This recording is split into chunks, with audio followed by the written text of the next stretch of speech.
Electromagnetic radiations क्या होते हैं, स्पेक्ट्रोस्कोपी क्या होती है, स्पेक्ट्रा क्या होता है, उसके बाद उसको समझने के बाद अब हम स्टार्ट करते हैं हमारी यूनिट 1 का जो टॉपिक है ultra violet spectroscopy.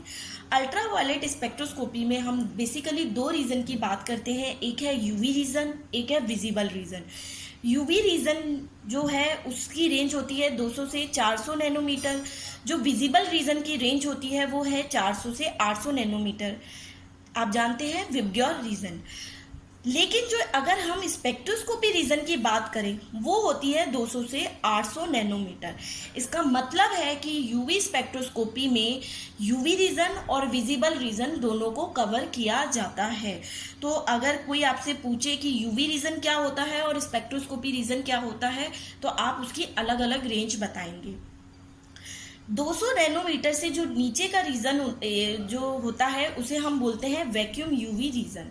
Vacuum UV region की हम स्टडी नहीं करते हैं क्योंकि वैक्यूम यूवी रीजन जो होता है उसको मेज़र करने वाले इंस्ट्रूमेंट अवेलेबल नहीं है, इसलिए वैक्यूम यूवी रीजन की हम बात नहीं करते हैं।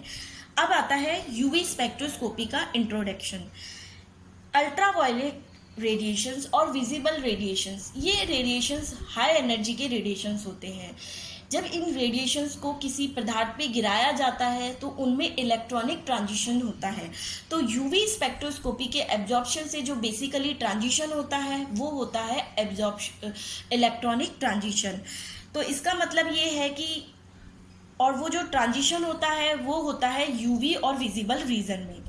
इलेक्ट्रॉन कहाँ मूव करते हैं? इलेक्ट्रॉन निम्न ऊर्जा स्तर से उच्च ऊर्जा स्तर की तरफ जाते हैं।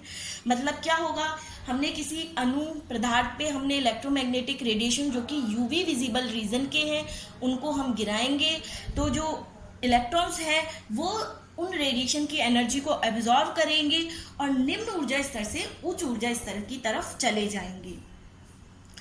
यूवी स्पेक्ट्रोस्कोपी में का जो सबसे ज़्यादा यूजफुल एप्लीकेशन है वो है number of conjugated double bond का पता लगाना और एरोमेटिक कंजुगेशन का पता लगाना। यूवी और विजिबल स्पेक्ट्रोस्कोपी से हम किसी कंप्लीट मॉलिक्यूल को आइडेंटिफाई नहीं कर सकते हैं।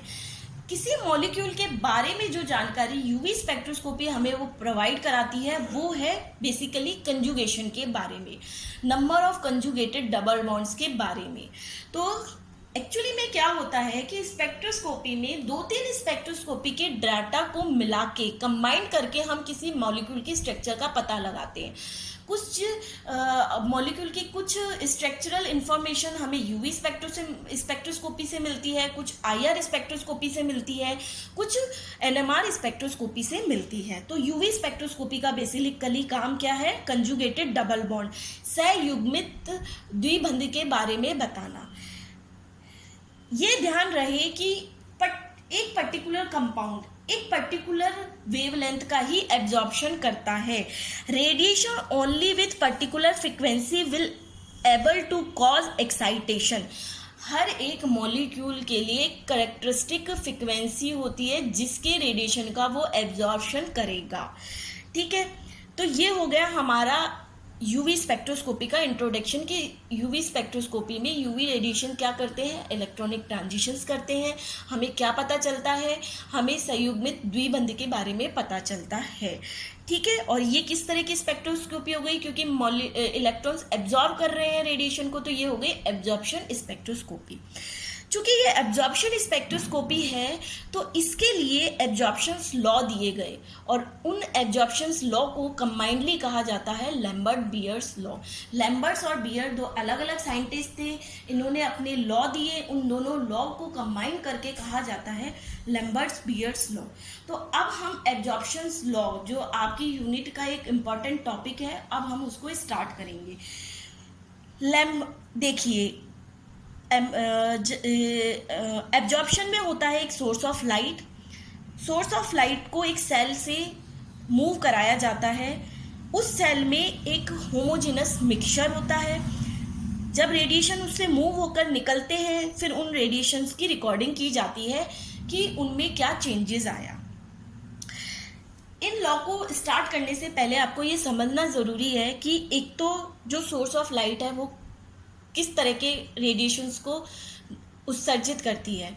सोर्स ऑफ लाइट से मोनोक्रोमेटिक रेडिएशंस हम लेते हैं एक पर्टिकुलर फ्रिक्वेंसी के रेडिएशन, फॉर एग्जांपल 390 नैनोमीटर के रेडिएशन या एक पर्टिकुलर शॉर्ट रेंज के रेडिएशंस लेते हैं। सेल में हम लेते हैं होमोजेनस मिक्सचर, मतलब एक सॉल्वेंट लेंगे, उसमें एक सॉल्यूट डाल के एक मिक्सचर बनाएंगे और वो मिक्सचर ऐसा होना चाहिए कि वो रेडिएशंस को एब्जॉर्ब करे। अगर यूवी रीजन में या विजिबल रीजन में वो एब्जॉर्प्शन दिखाएगा ही नहीं तो फिर हम क्या स्टडी करेंगे। तो वो मिक्सचर ऐसे पदार्थ का होना चाहिए जो कि इस रीजन में एब्जॉर्प्शन शो करे। फिर हमें उसको रिकॉर्ड करने के लिए एक रिकॉर्डर चाहिए। तो ये एक समझ में आया कि एब्जॉर्प्शन कैसे होता है। सोर्स ऑफ लाइट होती है, सेल में मिक्सचर होता है और फिर एक रिकॉर्डर होता है। अब हम लैम्बर्ट लॉ पढ़ते हैं। लैम्बर्ट्स ने क्या कहा था? लैम्बर्ट्स ने कहा कि जब हम किसी मोनोक्रोमेटिक रेडिएशन मीन्स एक पर्टिकुलर फ्रिक्वेंसी के रेडिएशंस को हम होमोजेनस मिक्सचर से गुजारते हैं तो इंटेंसिटी में कमी आती है रेडिएशंस की, और वो इंटेंसिटी में कमी जो होती है वो जो एब्जॉर्बिंग मीडियम की थिकनेस के डायरेक्टली प्रोपोर्शनल होती है। तो लैम्बर्ट्स ने ये बात की कि जो इंटेंसिटी में रेडिएशन की इंटेंसिटी में होने वाली कमी एब्जॉर्बिंग मीडियम की थिकनेस के डायरेक्टली प्रोपोर्शनल होती है। अब बात आती है कि इंटेंसिटी क्या होती है। उसने बताया कि कमी होगी, अगर हम किसी रेडिएशन को पास कर रहे हैं तो इंटेंसिटी में कमी होगी। तो इंटेंसिटी होती है नंबर ऑफ फोटोन्स की रेडिएशंस में। मान लो अगर हम किसी रेडिएशन को गुजार रहे हैं, पहले उसके 100 फोटोन थे, तो जो एब्जॉर्बिंग मीडियम है वो कुछ फोटोन को एब्जॉर्ब करेगा, मान लो 10 एब्जॉर्ब किए, तो जो लाइट उससे वापस चली जाएगी, सेल से ये जाएगी लाइट, इसमें कितने फोटोन्स रिकॉर्ड होंगे? 90, क्योंकि 10 का तो हो गया एब्जॉर्प्शन, तो 90 रिकॉर्ड हुए तो हो गई कमी। तो इसका मतलब है कि ये जो कमी है, आपको समझ में आया कि इंटेंसिटी क्या होती है? तो intensity it means number of photons में होने वाली कमी जो सेल की लेंथ के डायरेक्टली प्रोपोर्शनल होती है। मतलब जितना लंबा ये सेल होगा जिसमें एब्जॉर्बिंग मीडियम रखा हुआ है, वो जितना लंबा होगा इंटेंसिटी उतनी ही ज़्यादा कम होगी। ये कहा लैम्बर्ट साइंटिस्ट ने। इस लैम्बर्ट साइंटिस्ट की बात को हम मैथमेटिकली इस फॉर्मूले से दिखाते हैं। ये फॉर्मूला बता रहा है कि di/dx minus di/dx is directly proportional to i, मतलब कि जो लेंथ है उसके साथ इंटेंसिटी में होने वाली कमी। di/dx है लेंथ के साथ रेडिएशन की इंटेंसिटी में होने वाली कमी। i कमी को दिखाता है। इसका मतलब ये है कि हमेशा एब्जॉर्बिंग मीडियम में से जब रेडिएशन को गुजारा जाएगा तो कोई कमी होगी, और ये डायरेक्टली प्रोपोर्शनल है I की। ठीक है, फॉर्मूला आपने देखा था minus di/dx directly proportional to I। I है intensity of radiation after passing through a thickness of x, मतलब x थिकनेस के सेल से जब जो रेडिएशन निकलते हैं उन्हें हम उनकी इंटेंसिटी को हम कहते हैं I। जो रेडिएशन निकलेंगे उन्हें हम कहेंगे ट्रांसमिटेड रेडिएशंस। ध्यान रहे, जो रेडिएशन हम सेल में डालते हैं वो होते हैं इंसिडेंट रेडिएशन, आपतित विकिरण, और जो रेडिएशन निकलते हैं सेल से बाहर उनको हम कहते हैं ट्रांसमिटेड रेडिएशंस। तो माइनस di/dx हो गया rate of decrease in the intensity with the thickness of the medium. हमने पढ़ा था थिकनेस के साथ कमी होगी। जब हम डायरेक्टली प्रोपोर्शनल साइन को हटाएंगे तो हमें एक कांस्टेंट मिलता है, इसे हम कहते हैं एब्जॉर्प्शन कोफिशिएंट। अब हम उस टर्म का हम इंटीग्रेशन करेंगे। इंटीग्रेशन में हम क्या करेंगे, dx को ले आएंगे राइट हैंड साइड और i को ले आएंगे di के नीचे। अब di/i का इंटीग्रेशन करेंगे हम I0 से i की लिमिट में।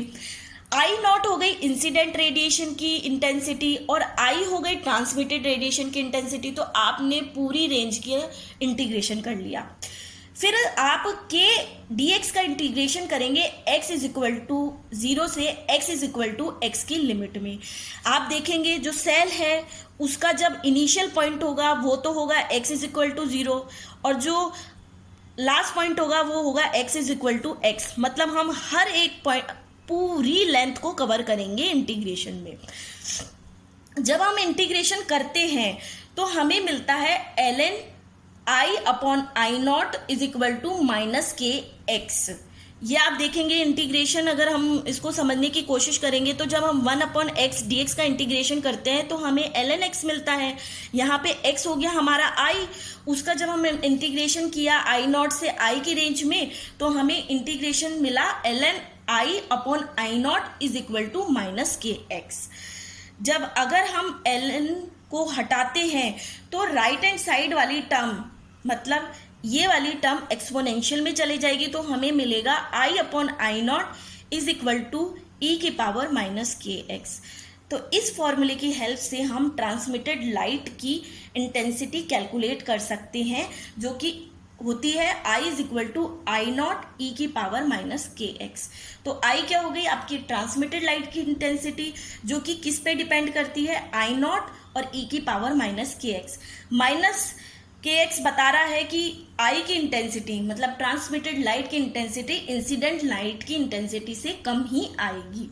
अब बात करते हैं ट्रांसमिटेड लाइट की इंटेंसिटी पता चलने के बाद हम बात करेंगे कि अगर हमें कोई पूछे कि जो एब्जॉर्ब हुई लाइट उसकी क्या इंटेंसिटी थी, इसे आप इजी तरीके से आप समझिए कि मान लो 100 फोटोन आपने डाले किसी एब्जॉर्बिंग मीडियम में और 90 आपके वापस ट्रांसमिट हो गए, तो इसका मतलब कितना हुआ? 10 आपके एब्जॉर्ब हो गए। तो एब्जॉर्ब लाइट की इंटेंसिटी अगर हमें निकालनी है तो I naught minus I, incident light की इंटेंसिटी माइनस ट्रांसमिटेड लाइट की इंटेंसिटी करके हम एब्जॉर्ब लाइट की इंटेंसिटी निकाल सकते हैं। तो ये पूरा था आपका लैम्बर्ट्स लॉ। सीधी सी बात है, लैम्बर्ट्स ने कहा कि जब इंसिडेंट लाइट हम किसी मीडियम में से गुजारते हैं तो उसकी इंटेंसिटी में कमी होगी, जो कि सेल लेंथ के बराबर होगी। अब आता है बियर्स लॉ। बियर्स लॉ ने एक फैक्टर और ऐड कर दिया कि जो इंटेंसिटी में कमी होती है वो ना केवल लेंथ पे डिपेंड करती है या थिकनेस पे डिपेंड करती है, बल्कि कंसंट्रेशन पे भी डिपेंड करती है। मतलब जितनी ज़्यादा एब्जॉर्बिंग मीडियम की कंसंट्रेशन होगी, इंटेंसिटी में भी उतनी कमी होगी। तो अगर हम इस लॉ को कंबाइन करें तो हम कह सकते हैं कि जो इंटेंसिटी में होने वाली कमी है वो लेंथ और कंसंट्रेशन दोनों के डायरेक्टली प्रोपोर्शनल होती है। जितनी ज़्यादा कंसंट्रेशन होगी या जितनी ज़्यादा लेंथ होगी, इंटेंसिटी में उतनी ज़्यादा कमी होगी। अब इस लॉ को अगर हम कंबाइन करके लिखें तो हम लिख सकते हैं minus d I upon d x directly proportional to I c. आप देखेंगे ये सेल लेंथ भी हो गई और कंसंट्रेशन भी आ गई। प्रोपोर्शनलिटी साइन हटाया तो हमने एक स्थिरांक यहाँ पे रख दिया के डैश। के डैश होता है मोलर एक्सटिंक्शन कोफिशिएंट, ठीक है। अब हम इंटीग्रेशन करते हैं वही आई नॉट से आई की रेंज में और x इज इक्वल टू 0 से x is equal to x की रेंज में। इंटीग्रेशन पे हमें मिला ln i upon I not is equal to minus k dash c x. जब हम ln को लॉग में कन्वर्ट करते हैं तो आता है 2.303 log i upon I not is equal to minus k dash c x. हम 2.303 को हम राइट हैंड साइड ले जाते हैं तो हमें मिलता है log i upon I not is equal to minus k dash upon 2.303 c x. इस जो टर्म है ये जो पूरी टर्म है ये कांस्टेंट है, इसे हम एक दूसरे कांस्टेंट से रिप्लेस कर देते हैं अल्फा। तो हम कह सकते हैं log i upon I not is equal to minus alpha c x. इसका मतलब ये है कि जो रेडिएशन में होने वाली कमी किसके डायरेक्टली प्रोपोर्शनल हो गई? c और x, और माइनस साइन बता रहा है कि कमी होगी। आ गया ये समझ में कि कमी होगी। पाथ लेंथ को जनरली सेंटीमीटर mm में लेते हैं और कंसंट्रेशन को मोल लीटर इनवर्स में लेते हैं। अब हम इस अल्फा जो एक हमारा कोफिशिएंट है उसको हम एप्सिलॉन से भी रिप्रेजेंट कर सकते हैं और ये होता है मोलर एब्जॉर्बिटी। ये एक प्रोपोर्शनली कांस्टेंट होता है, समानुपाती स्थिरांक होता है। तो हम अगर अल्फा को एप्सिलॉन से रिप्लेस करते हैं और जो तो हम ये लिख सकते हैं। और जो log I upon I not होता है वो होता है हमारा एब्जॉर्बेंस, कि मतलब क्या पोर्शन एब्जॉर्ब हुआ एक एब्जॉर्बिंग मीडियम में से गुजरने के बाद। तो हमारा फाइनल फॉर्मूला मिला absorbance is equal to epsilon CL।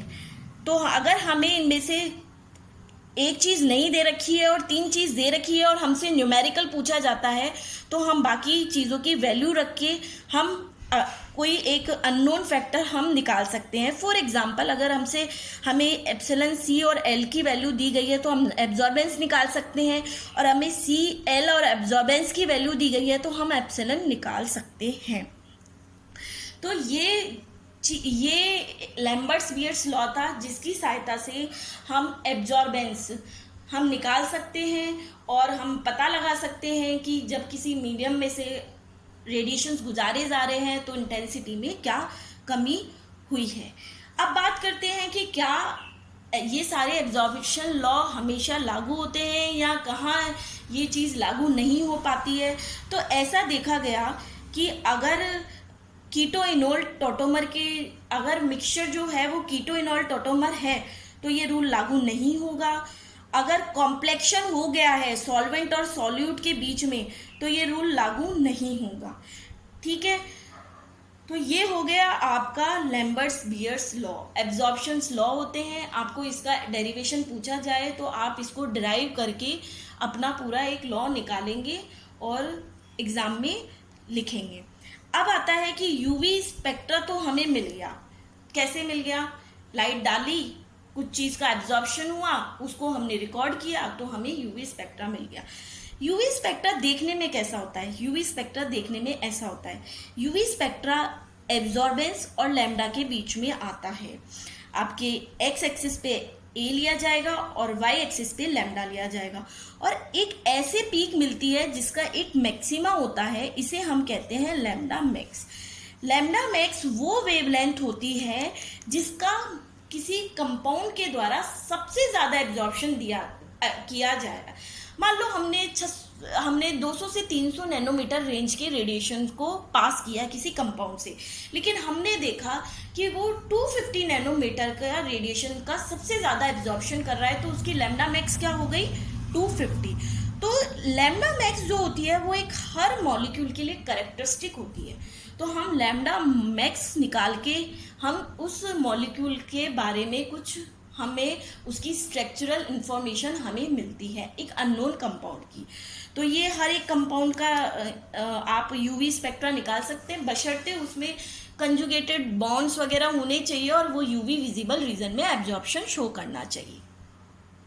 तो ये आपका लैम्बर्ट बियर्स लॉ कंप्लीट हो गया। आपने एब्जॉर्प्शन लॉ पढ़ लिए हैं। अब हम इस टॉपिक को यहीं आज ख़त्म करते हैं। कल हम नया टॉपिक लेंगे यूवी स्पेक्ट्रोस्कोपी का और हम उसको आगे पढ़ेंगे। Thank you so much.